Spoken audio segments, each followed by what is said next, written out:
আসসালামু আলাইকুম। ওয়ালাইকুম আসসালাম ভাই। মামুন ভাই, দর্শকদের সাথে আপনার পরিচয়। পরিচয়, আমার নাম মামুন, আমার ঠিকানা পাবনা জেলা ঈশ্বরদী থানা অরণখোলা গ্রাম, অরণখোলা পৌষহাটে পূর্ব পাশে আমার খামার অবস্থান। সবসময় তো বকনা বাচ্চাটা হ্যাঁ, পাওয়া যাবে? বকনা বাচ্চা থাকে আমার কাছে, রেডি গুলো থাকে, যে কোনো মুহূর্তে আসলে পাবে। আর জাতমান কোয়ালিটি নিয়ে আমি কাজ করি, আমার কাছে সর্বোচ্চ জাতমানের গরুগুলোই পাবে। আজকে কয়টা বাচ্চা দেখাবেন? আজকে 3টা গরু দেখাবো, 3টাই খুবই হাই পার্সেন্টেজ গরু, এসিআই এডিএল বীজের বাচ্চা হবে ভাই। আচ্ছা মামুন ভাই, চলেন আমরা বকনা বাচ্চাগুলো দর্শকদের দেখাই। জি দেখান। শুরুতে আপনারা দেখছেন 1 নম্বর বকনা বাচ্চাটা, খাওয়া দাওয়া ঠিকঠাক আছে দেখছেন, চলুন আমরা বিস্তারিত জেনে নিই। মামুন ভাই, 1 নম্বরে বকনা বাচ্চাটা জাতমান বয়স? ভাই এটা হলস্টাইন ফ্রিজিয়ান এসিআই বীজের বাচ্চা ভাই, খুব একদম ডানো আকৃতির বাচ্চা। ডানো আকৃতির হ্যাঁ, বাচ্চা। খুব জাতে মানে গুণে দেখান, যে আসলে মাথা শেপটা দেখান, কানটা ছোট, গলাটা চিকন, চামচুচা পাতলা, কালার প্রিন্টটা খুবই গর্জিয়াস, ডবল বডির বাচ্চা, মাথাটা ছোট, খাওয়া দাওয়া ঠিক আছে। পাগুলো দেখান যে কত মোটা মোটা ভাই, আসলে জাতমান কোয়ালিটি কোনো কমতি নাই। জাতমান কোয়ালিটি দিকে না, কোনো কমতি নাই ভাই, এগুলো হচ্ছে জাত বিছন। বেচন। আচ্ছা দেখুন পারেন, এই যে উলান পালান দেখেন, যে চারটা নিপিল দেখান, যে ভাই কি সুন্দর, চার জায়গায় স্টেজ নিয়ে আছে, ঠিক বুঝছেন আছে, কত বড় বড়, আর অনেক জায়গা ভাই, অনেক জায়গা, খুবই সুন্দর এক কথায়। আচ্ছা অপর পাশ থেকে দেখছেন 1 নম্বর বকনা জি বাচ্চা। ভাই, এই বাচ্চাটার বয়সটা কেমন হবে? এটা 11 মাস প্লাস হবে ভাই, 12 মাসের মতো। 12 মাসের মতো হবে। জি ভাই, খুবই ডানো আকৃতির গরু, লম্বা চড়া একটা বকনা না লম্বা চড়া, বডি ফিটনেস কোনো দিক থেকে কমতি নাই ভাই। দুধের ল্যাকটেশন ওর মার ভালো পাইছে, চামচুচা অনেক পাতলা, আসলে খামার উপযোগী গরু ভাই, দেখার মতো। জি জি জি, এটা গরু নিয়ে 1 নম্বরে বাচ্চাটার দামটা কেমন চাচ্ছেন? এটা খুবই সীমিত দাম, 1,05,000 টাকা দাম পড়বে ভাই। দাম দর করে না যাবে? ওই কিছু সম্মানীয় রাখা যাবে, দাম চাইনি আজকে, কাস্টমার দেখুক যে দাম চাইছি কিনা। হ্যাঁ, অল্প সীমিত দাম চাইছি। 1 নম্বরে বকনা বাচ্চাটার দাম শুনলেন 1,05,000। 5,000। তারপরে 2 নম্বরে বকনা বাচ্চাটা জাতমান বয়সটা ভাই? ভাই এটা হলিস্টাইন ফ্রিজিয়ান এসিআই বীজের বাচ্চা ভাই, দেখান এটা এসিআই SI বীজগুলো কোনগুলো, বাচ্চার মাথার থেকে শুরু করে মাথা, কান, লাভি, কম্বল কিচ্ছু নাই, চামচুচা পাতলা, পিনটা দেখান, যে আসলে এর মাথার থেকে শুরু করে যে কত সুন্দর একটা মাথা, কানটা ছোট, চামচুচা পাতলা, পিন খুব গর্জিয়াস ফুল পিন, ঠিক আছে, ড্যানো আকৃতির।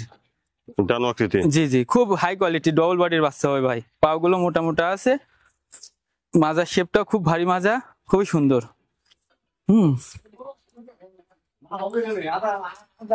এই যে মাজার শেপটা দেখান, যে কি ভারী মাজা। উলান পালানটা দেখি। এই যে উলানের কথা ভাই আমি বলবো না, আপনি নিজে চোখে আজকে কথা কবেন, ঠিক আছে, যে উলানটা দেখান, যে বাট গুলো দেখেন যে কত বড় বড়, মানে ধোয়ানোর মতন করে দিয়েছে, ঠিক আছে, 4টা বাজের স্টেজ, খুবই সুন্দর। অপর পাশ থেকে দেখছেন 2 নম্বর বকনা জি বাচ্চা। ভাই, এই বাচ্চাটার বয়সটা কেমন হবে? এটা ভাই রেডি ভাই, 13 মাস প্লাস ছাড়িয়ে গেছে বয়স। 13 মাস প্লাস হয়ে গেছে। জি জি। আচ্ছা মামুন ভাই, 2 নম্বরে বকনা বাচ্চাটার দামটা কেমন চাচ্ছেন? এটা আমি 1,15,000 চাচ্ছি ভাই।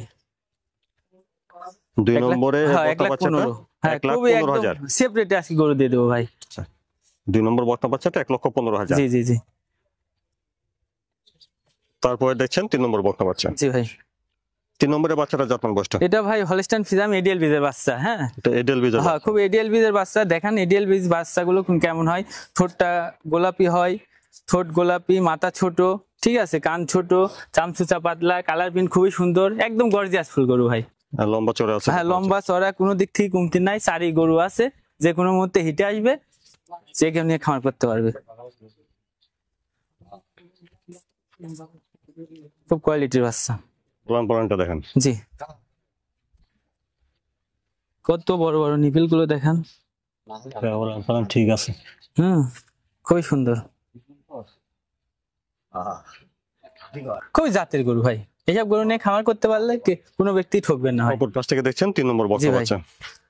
তাহলে এই বাচ্চাটা রেডি ভাই, যে কোনো মুহূর্তে এটা আসবে ভাই, খুব জাত মানের গরু হবে, কেউ নিয়ে খামার করতে পারলে সে ব্যক্তি কখনোই ঠকবে না।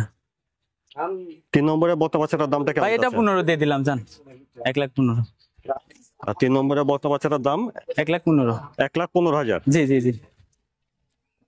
দর্শকদের উদ্দেশ্যে প্রতি সপ্তাহে বলি যে একটা খামার তৈরি করতে হলে অবশ্যই জাতমান নিয়ে খামার তৈরি করতে হবে। হ্যাঁ, ভালো জাতমান নিয়ে খামার তৈরি করতে পারলে সে ব্যক্তি কখনোই ঠকবে না, কারণ মুখের কথাই না, আমি যে গরু দেখালাম আমার মুখেরও কথা না, যদি আমার গরুগুলো জাতমানে হয় তাহলে অবশ্যই আপনি নেবেন।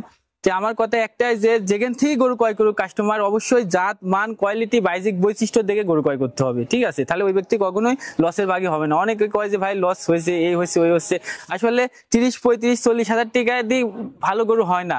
আর ওই ওই ছোট গরু নিয়ে খামার করলে 1 বছর লালন পালন করে, রেডি গরু নিয়ে খামার করবে সে ব্যক্তি কখনোই ঠকবে না। তো আমি যে 3টা গরু দেখালাম জাতমানের গরু, কোনো কাস্টমারের যদি ভালো লাগে তাহলে আমার থেকে এই গরুগুলো সংগ্রহ করতে পারবে, কোনো সমস্যা নেই ভাই।